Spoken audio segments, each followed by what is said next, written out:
update ng bayan, maasahan anumang panahon.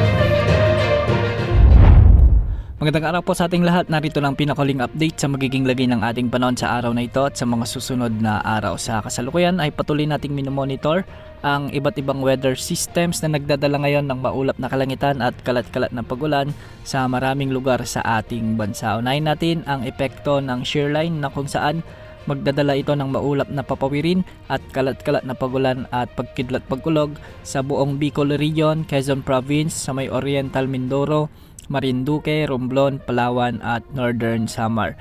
Ang mga lugar na ito ay pinapayuhang maging alerto sa banta ng mga biglaang pagbaha o pagguho ng lupa, lalo na kung may mga mairal ng katamtaman hanggang sa malalakas na pag-ulan. Ilang araw nang nakakaranas sa mga pag-ulan ang mga lugar na ito, lalo na ang Bicol Region, kaya mag-ingat po sa magiging epekto ng shear line. Samantala, asahan naman ang maulap na papawirin na may mga kasamang mahihinang pag-ulan dulot ng amihan o northeast monsoon sa Cordillera Administrative Region, Cagayan Valley at Aurora. Sa Metro Manila at nalalabing bahagi naman ng Luzon, asahan naman ang maulap o bahagyang maulap hanggang sa maulap na kalangitan na may mga tsansa ng mga mahihinang pag-ulan. Dulot pa rin ito ng umiiral na northeast monsoon o amihan.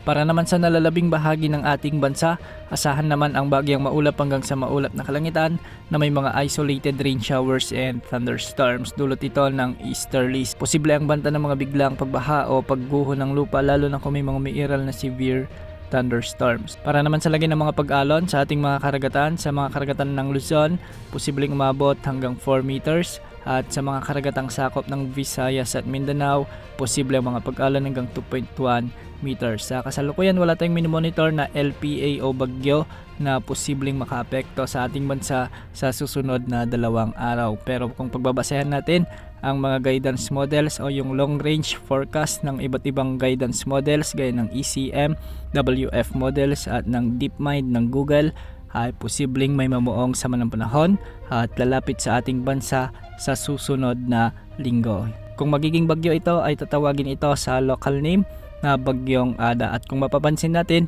hindi naman nakikitang tatama ito, ngunit magdadala ito ng mga pag-ulan sa silangang bahagi ng Visayas at Mindanao ng ilang araw.